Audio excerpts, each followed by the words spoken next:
Bonjour et bienvenue en ce dimanche 18 juillet 2021. Et nous en sommes arrivés ce matin à la méditation numéro 485 et plus particulièrement à la méditation numéro 199 dans le livre de l'Apocalypse que nous méditons depuis le 1er janvier de cette année. Avant de poursuivre notre méditation, le culte de ce matin, eh bien prions. Père, dans le nom de Jésus, bien-aimé Saint-Esprit, ô Dieu de gloire, de magnificence, de splendeur, de justice, d'amour, comme nous l'avons chanté ce matin, nous nous abandonnons entre tes mains, entre tes bras d'amour qui nous entourent. Nous n'en doutons point, car tu es un bon Père, ô bien au-delà des pères terrestres, et tu nous aimes tellement. Tu l'as dit dans la parole de Jean 3,16, Dieu a tant aimé le monde. Cela ne veut pas dire que tu nous aimes, c'est beaucoup plus que cela. Tu as tant aimé le monde. C'est-à-dire que ton amour est tellement grand, puissant, majestueux, au-delà de tout ce que l'on peut imaginer. Notre cerveau ne peut même pas le comprendre.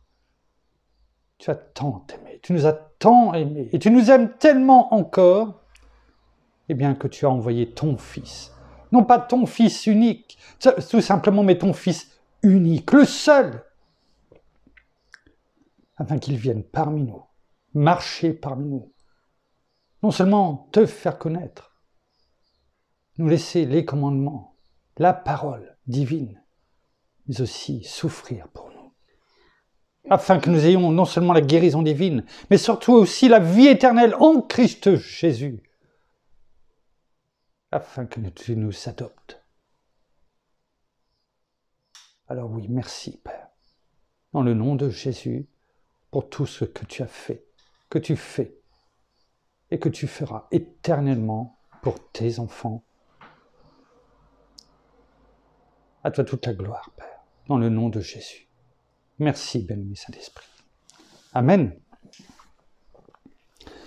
Nous poursuivons ce matin, dans la lettre de notre Seigneur à l'église de Philadelphie, la 6e lettre sur les 7.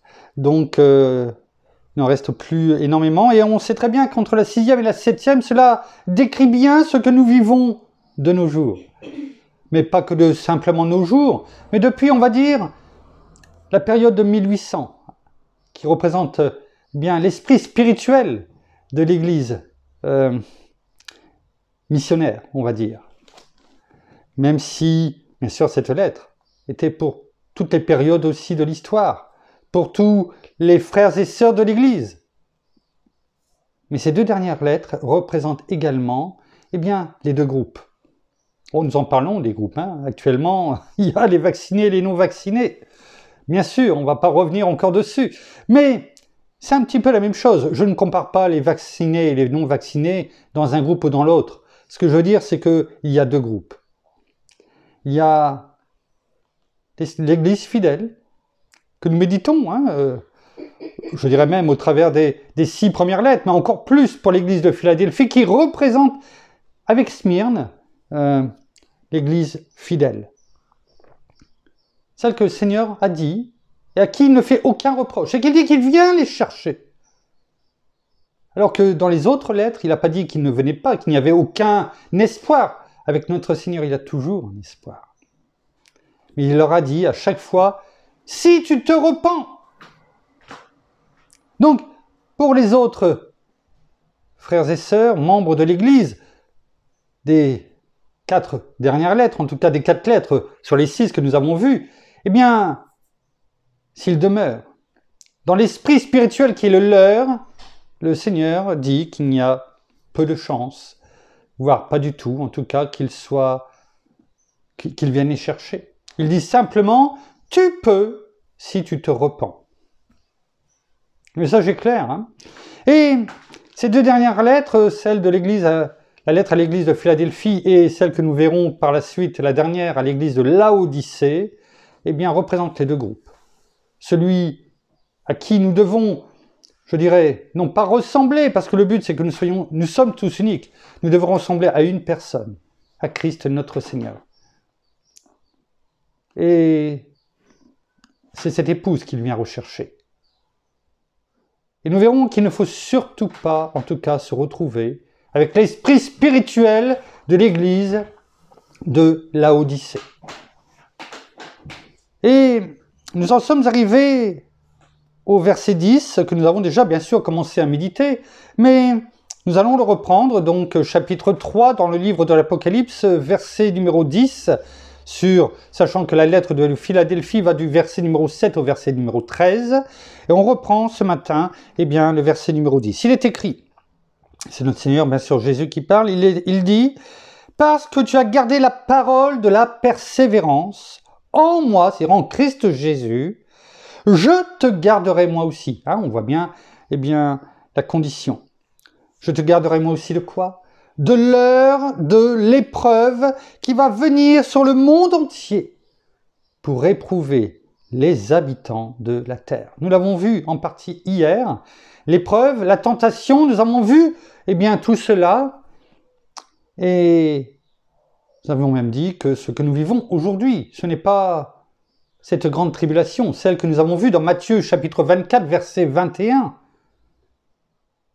Cette grande tribulation qui n'avait jamais eu auparavant et qui n'aura jamais plus après. Et nous avions dit que ce que nous vivons aujourd'hui, c'est certes difficile, il y a des choix à faire, mais ce ne sont que les soubresauts, ceux qui nous amènent progressivement vers cette grande tribulation qui est annoncée dans la parole. Quand est-ce qu'elle aura lieu? Je n'en sais rien. Seul notre Père le sait. Même pas notre Seigneur, les anges non plus. Donc faisons attention à tous ceux qui disent « Oui, c'est telle date, on y est !» Si notre Seigneur lui-même ne le sait pas, ainsi que les anges, c'est la parole qui le dit, seul Dieu, seul le Père le sait. Alors, ne tombons pas dans le piège du malin qui veut nous faire croire, en tout cas que nous y sommes, et qu'il n'y a plus rien à faire. Oh, on le verra lorsqu'il reviendra. Mais lorsque l'on verra notre Seigneur arriver, lors du cri de minuit,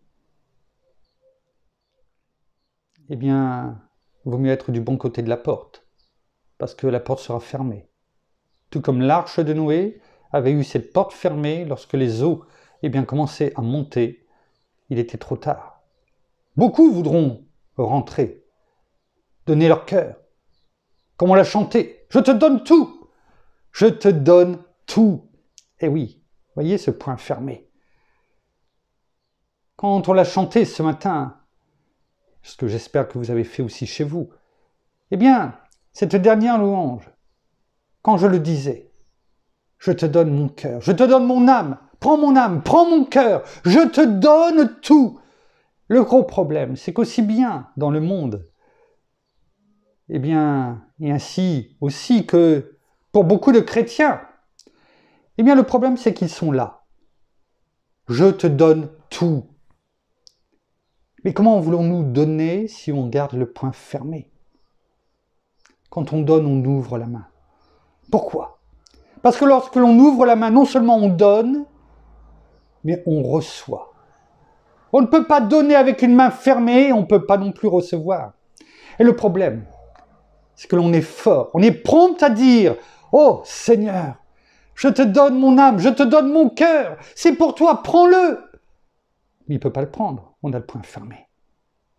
Finalement, on veut garder. On est prompt à dire, mais intérieurement, on n'est pas prêt à lâcher. Et c'est là le gros problème. C'est ça se soumettre. C'est ça s'abandonner. Ce que nous avons encore chanté ce matin. Je m'abandonne à toi. Et dans ces cas-là, on a non seulement les mains ouvertes, les bras tendus. Nous sommes peut-être même à genoux.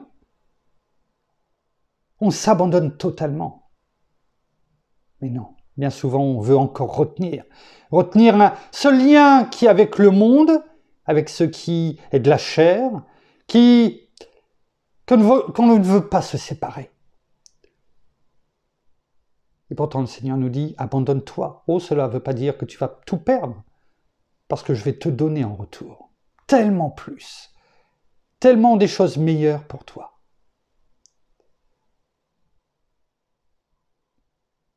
Mais la question c'est, sommes-nous prêts à le faire totalement et complètement? Et pourtant,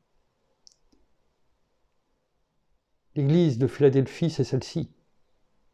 Cette église fidèle qui a tout compris. Parce que le Seigneur ne nous dirait pas, parce que tu as gardé la parole, de quoi? Il a gardé la parole. Nos frères et sœurs de Philadelphie, ou de ceux en tout cas qui ont cet esprit spirituel, gardez cette parole de la persévérance. La parole de la parole. Tout ce que nous méditons depuis, on l'a dit, 485 méditations quotidiennes. Ce n'est pas le nombre en lui-même, c'est combien notre Père nous parle, notre Seigneur, notre bien-aimé Saint-Esprit. Est-ce que notre Seigneur, qui est la parole incarnée, est-ce que nous le comprenons au bout de ces 485 jours? Ou est-ce que, au contraire, c'est trop dur à entendre et nous nous détournons? Alors que nous devrions chaque jour davantage nous imbiber de sa présence. On l'a chanté. En Jésus seul, je me confie. Notons bien, en Jésus seul, je me confie. Pas en d'autres dieux, pas en d'autres médiateurs créés par les hommes, quels qu'ils soient. Il n'y a qu'un seul médiateur entre Dieu et les hommes. Jésus-Christ, homme. Voilà ce que dit la parole. Donc en Jésus seul, je me confie. Et lorsqu'on en a cette main tendue, parce qu'on se confie en Jésus seul, eh bien nous l'avons chanté. Il me donne. C'est-à-dire qu'on se donne et il nous donne. Oh, ce n'est pas une obligation. Mais c'est son amour. Celui qui nous a montré en allant jusqu'à la croix, souffrant pour nous. Lui le juste parmi les justes. Lui qui a tout abandonné pour nous. Lui qui aurait pu, en un claquement de doigts, tout abandonner. Dire stop! Et 12 légions d'anges seraient venus. Auraient tout balayé. Quand on voit qu'un seul ange, eh bien, d'une main, a poussé cette tonne de pierre qui était devant le tombeau. Imaginez. 80 000 anges. 12 légions. Venant.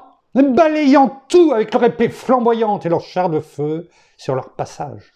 Il aurait pu tout arrêter. Mais il n'a rien dit.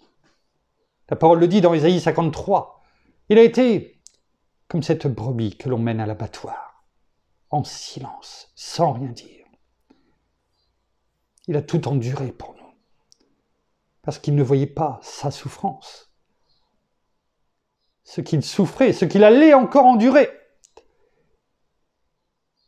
Mais il te voyait toi. Il me voyait. Il nous voyait. Tous ceux qu'il allait appeler. Toutes les créatures. Toute création. Toute créature de Dieu. Qui allait être amenée à lui. Lui qui frappe à la porte de nos cœurs. Tous ceux qui allaient se lever, parce qu'il ne suffit pas d'entendre frapper, il faut encore se lever pour aller ouvrir la porte. Et là, c'est cela qu'il voyait, chacun d'entre nous, au travers de ses souffrances. Et ça lui a permis de tout endurer, parce qu'il ne voyait que nous. Ouais, ses frères et sœurs, ses amis. Ouais. Pourquoi ? Parce que si nous nous confions en Christ Jésus seul, en Jésus seul, eh bien il nous donne quoi? On l'a chanté ce matin. Il me donne force, calme et puissance. Notons, quand je chantais, j'essayais de me souvenir aussi, bien-aimé Saint-Esprit, merci, eh bien de ces mots et de l'ordre, parce que c'est important. Force, calme et puissance. Notons qu'il y a 3 mots. Et ces 3 mots sont encadrés. Il y a celui du milieu, c'est le mot calme. Et ils sont encadrés par des mots qui vont ensemble, mais qui sont complètement, je dirais, à l'opposé de celui du milieu. La force, la puissance. En fait, c'est ce qui est donné, eh bien, à des soldats. Ce que nous sommes l'armée de Dieu, chacun d'entre nous. L'armée de Dieu. Une armée a besoin de force, de puissance. Mais notons qu'au milieu, il y a qui? Il y a le mot calme. Cette paix, cette tranquillité. On l'a chanté.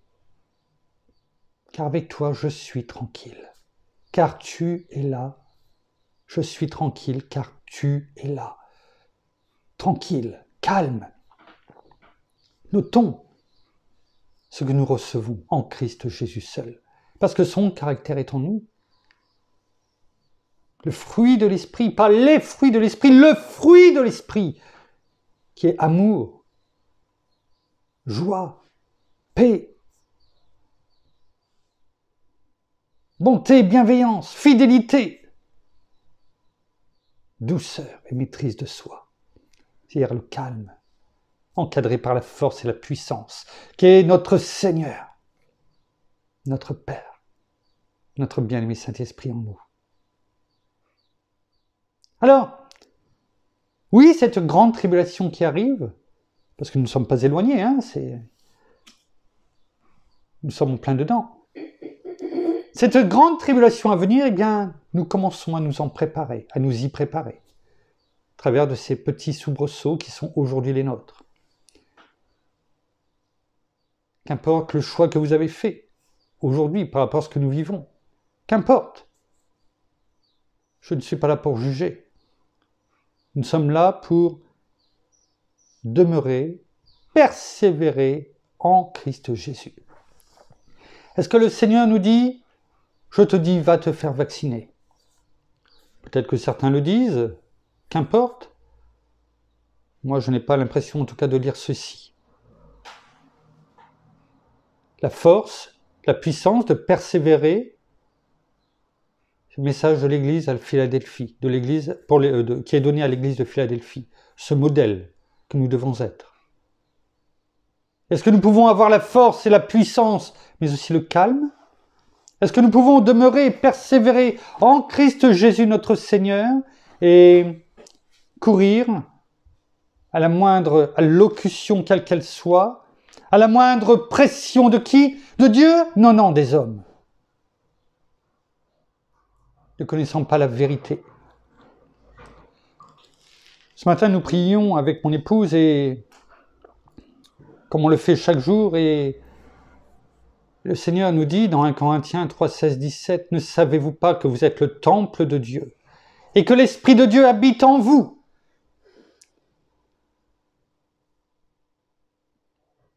Si quelqu'un détruit le temple de Dieu, Dieu le détruira. Car le temple de Dieu est saint et c'est ce que vous êtes. Voilà ce que dit la parole. Alors, est-ce que nous devons laisser des choses que nous ne connaissons pas rentrer dans notre corps qui est, selon la parole, le temple de Dieu? Je ne sors pas des versets pour en faire quelque chose qui nous donne une certitude. Je dis simplement la parole. La parole, c'est qu'il y a des choses qui vont essayer de nous détruire, que Dieu les détruira. Mais nous ne devons pas, parce que la parole dit cela, eh bien, nous laisser infiltrer des choses dans notre corps, sans avoir la certitude, eh bien, que cela est essentiel pour nous. Notre essentiel, c'est Christ Jésus, c'est la parole. Aujourd'hui, nous n'avons aucune certitude humaine. La seule certitude que nous avons, c'est la parole de Dieu qui nous est donnée. Quand la parole nous dit, eh bien, Dieu les détruira, ce n'est pas forcément que ce qu'il y a en nous, c'est peut-être aussi, eh bien, tout simplement, avant que cela arrive, eh bien, à nous. Car le timing de Dieu est parfait. Et si cette grande tribulation à laquelle nous nous préparons n'est pas encore arrivée, eh bien, sachons que tout ce qui est avant, eh bien, Dieu va nous garder. Il nous garde, il combat pour nous, comme il l'a fait pour ses enfants jusque maintenant. Il nous garde. Le sang de Jésus, on l'a chanté. Il y a puissance dans le nom de Jésus. Le nom de Jésus. Le sang de Jésus qui nous lave, qui nous purifie, qui nous justifie, qui nous sanctifie. Est-ce que nous devons être dans la crainte ? 365 fois, soi-disant, eh bien, la parole nous dit, les mots d'équivalence, en tout cas, d'être sans crainte. Être sans crainte parce que Dieu combat pour nous. On l'a encore chanté ce matin, je loue notre bien-aimé Saint-Esprit d'avoir conduit mon épouse dans le choix des louanges. Nous ne sommes plus esclaves. C'est la première louange que nous avons chantée.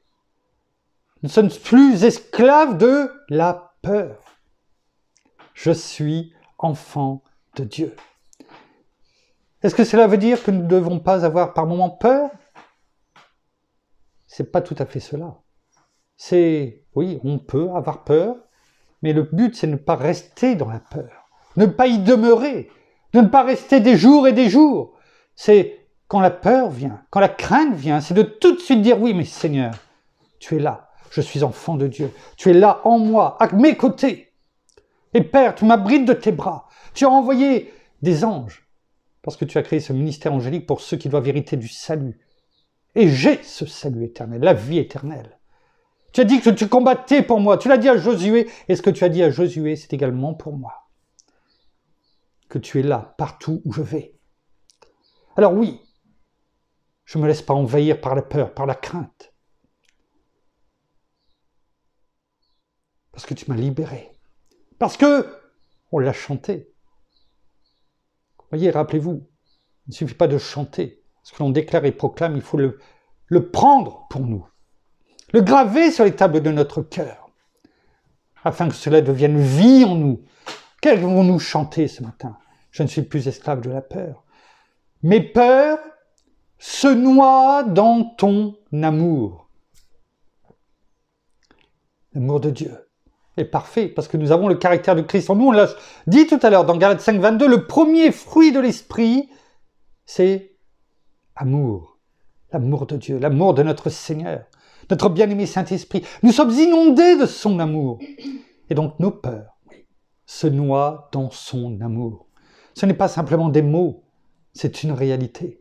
En tout cas, ça doit être notre réalité, parce que quoi ? On l'a crié, on l'a chanté, « Je suis enfant de Dieu ». Et on ne peut pas avoir reçu cet esprit d'adoption par lequel nous crions « Abba, Père » et nous retrouver, eh bien, comme si que nous étions cette personne avant, ce vieil homme qui était dans les ténèbres. Ou nous sommes dans le royaume de la lumière, ou nous sommes dans les ténèbres. On ne peut pas être au milieu. On ne peut pas, c'est impossible. On le verra dans la prochaine lettre, ce que le Seigneur nous dit pour ceux qui sont au milieu, c'est-à-dire que, vous savez, ce robinet que vous mettez au milieu du froid et du chaud, qui est tiède. Et c'est cela. Nous ne pouvons pas être au milieu. C'est encore pire que d'un côté ou de l'autre. C'est encore pire. Le Seigneur a dit, je te vomirai. Il y a un choix à faire. Ce choix, c'est, je l'espère en tout cas, eh bien d'être fidèle comme l'église de Philadelphie. Celle pour laquelle le Seigneur nous dit, eh bien, parce que tu as gardé la parole de la persévérance en moi, tout ce que je te dis, tout ce que je t'explique de faire, toute ma parole, mes commandements, tu as tout gardé. Tu as la vie. Je t'aime. Oui, je t'aime. Mon Père aussi t'aime. Et je me manifesterai à toi. Comment ? Je n'en sais rien. Cela peut être différent pour les uns et pour les autres, mais qu'importe. Que l'on ressente les choses ou pas. C'est pas cela le plus important. Le plus important, c'est de savoir que nous sommes persévérants en Christ Jésus notre Seigneur, que nous mettons en pratique la parole, comme La parole le dit dans Josué 1,7. Et que nous sommes persévérants. Non pas en nous, mais en Christ Jésus. Alors, pour terminer, ce n'est pas parce que beaucoup de personnes sont dans les rues, parce qu'en tant que chrétien, on peut se demander, est-ce qu'il faut aller manifester pour ce que nous vivons aujourd'hui? On peut faire entendre notre voix.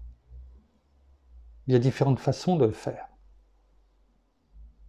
Mais rappelons-nous ce qui est dit. En Jésus-Christ seul, je me confie en Christ seul. Il me donne force, calme et puissance. Oui, nous avons cette force et cette puissance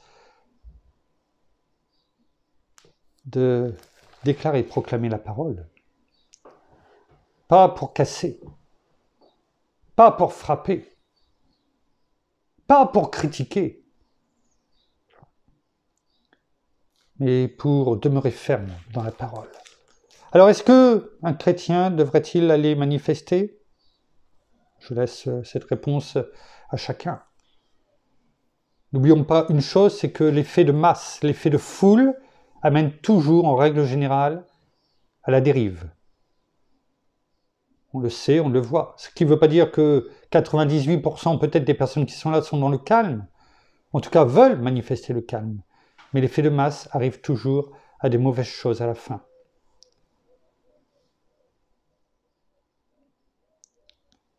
Ce qui ne veut pas dire qu'on ne doit pas se lever. Il y a les pétitions, etc. Mais surtout, on doit se lever dans la prière. Arrêtez, parce que c'est ce que l'ennemi veut, diviser pour mieux régner, eh bien, de se battre entre ministère pastoral, et quand je dis ministère, c'est pas pour une personne, parce que nous sommes tous un ministère en soi. Ministère, ça veut dire service. Service pour Dieu. Chacun a un ministère. Arrêtons de croire que ce sont qu'une personne à qui nous devons vouer un culte. Alors plutôt que de se diviser, regroupons-nous tous, qu'importe les lieux où nous sommes, et prions, élevons nos voix. Car là où 2 ou 3 sont assemblés en mon nom, je suis au milieu d'eux. Ce n'est pas forcément assemblés là, autour d'une table. Oui, nous pouvons, mais aussi surtout en esprit et en vérité. Car ce sont là les vrais adorateurs que Dieu recherche, c'est ce que dit la parole.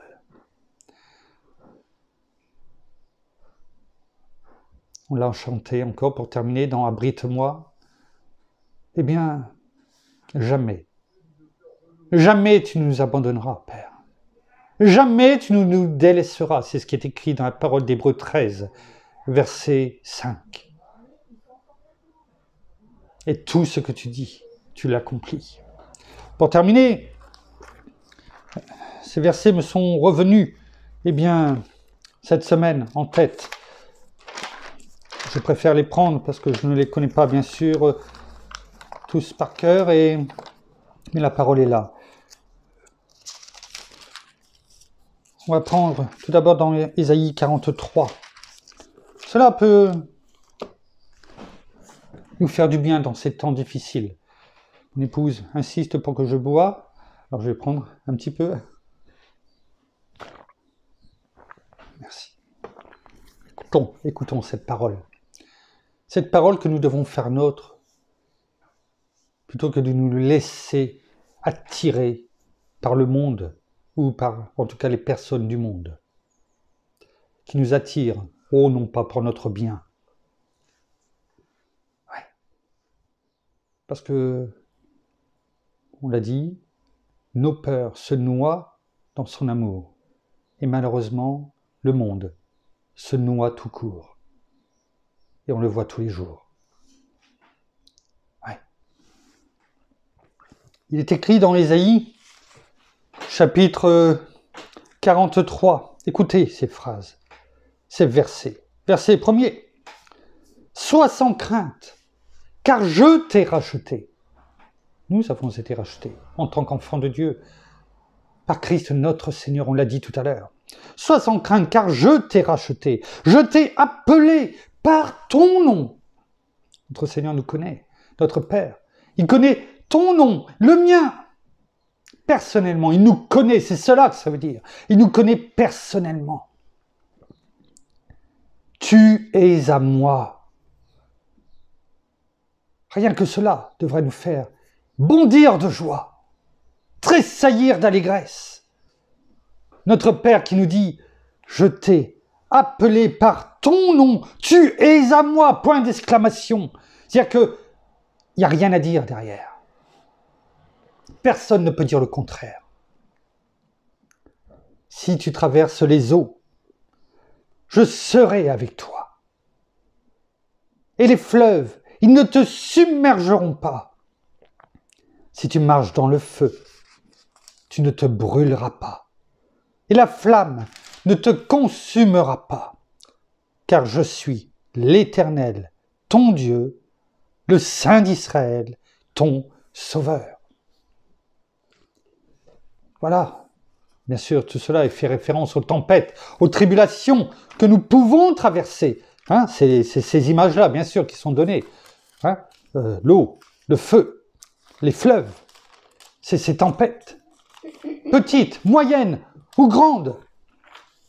Le Seigneur nous dit, je suis avec toi.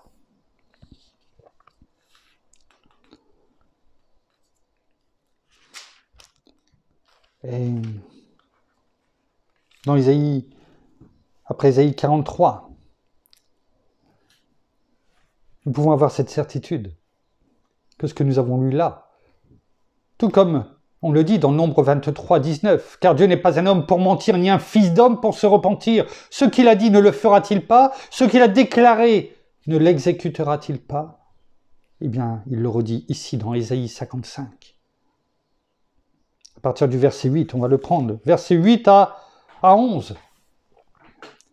Nous pouvons garder ces paroles d'Ésaïe 43 et d'Ésaïe 55 dans notre cœur.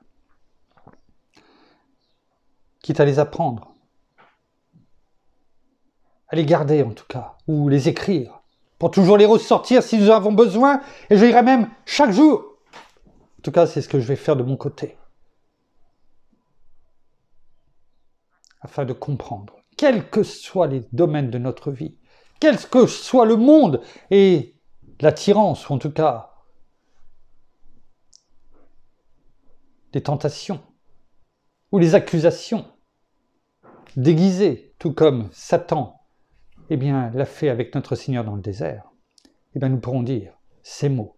Ésaïe 55, à partir du verset 8 à verset 11, il est écrit, et c'est notre Seigneur, c'est notre Père qui nous le dit, car mes pensées ne sont pas vos pensées, et vos voix ne sont pas mes voix.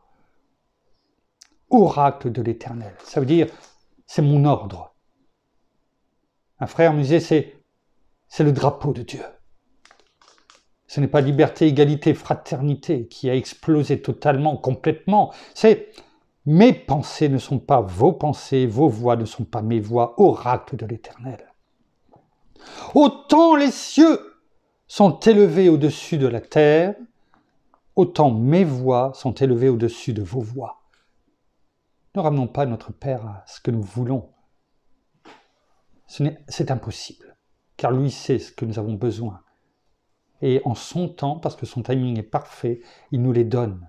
Et il fait de nous, si simplement nous écoutons, le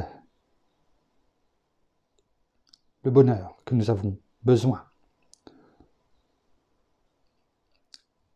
Autant mes voix sont élevées au-dessus de vos voix et mes pensées au-dessus de vos pensées. Écoutons bien maintenant. Et là, on parle de la parole de Dieu. Dans nos vies, en tout cas dans la vie des enfants de Dieu. Comme la pluie et la neige, et de la pluie on en a eu ces temps-ci, descendent des cieux et n'y retournent pas sans avoir arrosé, fécondé la terre et fait germer les plantes, sans avoir donné de la semence au semeur et du pain à celui qui mange. Ainsi en est-il de ma parole qui sort de ma bouche, celle-ci. Elle ne retourne pas à moi sans effet, sans avoir exécuté ma volonté et accompli avec succès. C'est-à-dire qu'il n'y a pas d'autre alternative. ce pourquoi je l'ai envoyé. Alors, gardons la parole. On comprend mieux pourquoi nous devons garder la parole. Les commandements, la mettre en pratique. Car notre Père nous dit ici que tout comme la pluie et la neige, qui est là, et quand elle tombe, il y a besoin de pluie pour la terre, pour faire germer les plantes, que pour faire grandir les plantations. Donc pour avoir non seulement à manger, et de se manger aussi de ces plantations, de ressortir les prochaines semences, qui d'elles-mêmes seront à nouveau arrosées. Tout ce cycle de la vie, qui, au bout d'un moment, avec le soleil, fait évaporer au bout, afin que l'eau, sous particules fines, remonte et reprendre ce cycle. Mais ce cycle, avant de remonter et de redescendre, a tout accompli. Et notre Père nous dit, ça sera la même chose avec la parole. Elle ne reviendra pas à moi sans avoir produit ses effets. Ceux avec succès, ceux pour lesquels je l'ai envoyé. En toi, en moi, en tant qu'enfant de Dieu, si nous la gardons sur les scripts, sur les tables de notre cœur, avec notre bien-aimé Saint-Esprit en nous, qui nous la donne, qui nous rappelle par moments des versets quand nous en avons besoin, quelles que soient les occasions, qui nous montre les choses, aussi bien dans la prière que dans la vie au quotidien.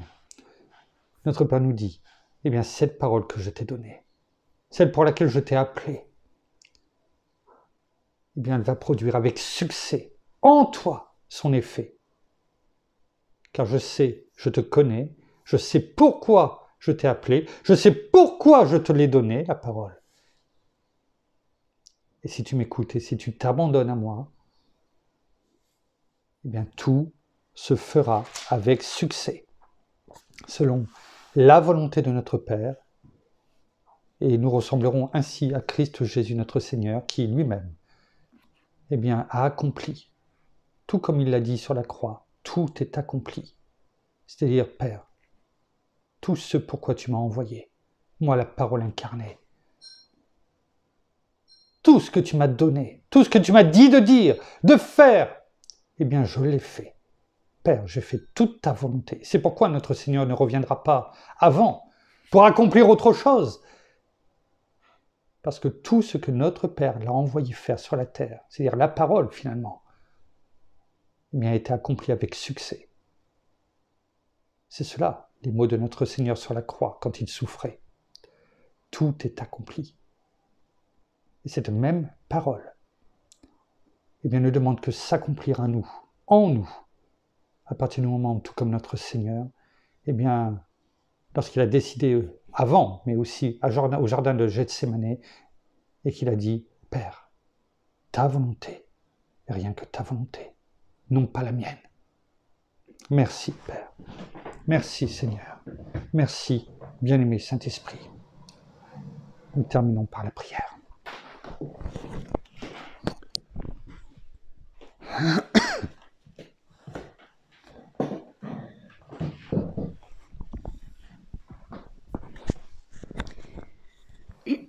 Merci Seigneur encore ce matin encore pour ta parole qui nous a été donnée. Merci encore pour tout ce que tu fais pour chacun d'entre nous. Merci parce que tu es notre lumière, tu es notre bâton, tu es notre roc, tu es notre rocher sur lequel nous devons et nous voulons nous appuyer chaque jour, que ce soit dans les moments de difficulté, dans les moments de joie, de tristesse, de peine. Mais nous voulons vraiment regarder chaque jour à toi. Ne nous arrêtons pas à tout ce que nous entendons, tout ce que nous voyons dans le monde, mais tout simplement que nous nous attachions à ta parole qui est vraie, qui est pure, qui est pour nous. Et ne nous attachons pas à tout ce que nous pouvons entendre, toutes ces choses qui changent de jour en jour, en bon, en mauvais, mais arrêtons-nous simplement un moment, concentrons-nous sur toi tout simplement et regardons ce que ta parole nous dit, ce que tu nous dis à travers ta parole. Tu nous dis sois sans crainte car je suis avec toi. Ne promène pas des regards inquiets car je suis ton Dieu. Je te fortifie, je viens à ton secours et je te soutiens de ma droite triomphante. Alors même si nous avons des moments de peur et de faiblesse, sachons venir à toi, sachons vraiment complètement nous abandonner, car tu le dis que nous n'avons rien à craindre, car tu es là à côté de nous, à chaque moment de nos vies, pour nous fortifier. Alors oui, fortifions-nous en toi, Seigneur Jésus, et surtout, restons fermes, demeurons fermes et fidèles dans ce que tu nous demandes, jour après jour. Gardons cette persévérance et surtout, restons dans l'amour, mais surtout dans la paix. Ne nous laissons pas débordés par toutes ces choses que nous entendons, mais restons dans ta paix. Alors soyez tous abondamment bénis, frères et sœurs, dans le nom de notre Seigneur Jésus-Christ. Amen. Merci. Voilà, ainsi s'achève la méditation, le culte, en tout cas de ce dimanche matin. Nous vous bénissons abondamment de toutes les bénédictions spirituelles dans les lieux célestes en Christ. Nous saluons nos amis au Québec et au Canada qui, comme chaque dimanche, et bien dans quelques heures, prendront le relais, comme ailleurs dans la francophonie. Et nous prions en tout cas pour que leur louange, leur parole, la parole de Dieu, vienne toucher les cœurs, que ceux qui entendent frapper à la porte de leur cœur, qui entendent notre Seigneur, se lèvent, viennent ouvrir cette porte et s'abandonnent totalement comme nous l'avons chanté ce matin et le reçoivent comme Seigneur et Sauveur de leur vie. Nous saluons nos amis également en France, à Paris et tout autour de chez nous et nous vous souhaitons à toutes et à tous un excellent dimanche dans la paix, dans le calme, dans le repos de notre Seigneur Jésus. Et nous vous donnons rendez-vous demain soir pour lundi, pour la suite de notre méditation dans le livre de l'Apocalypse. En attendant, soyez bénis. À demain. Au revoir.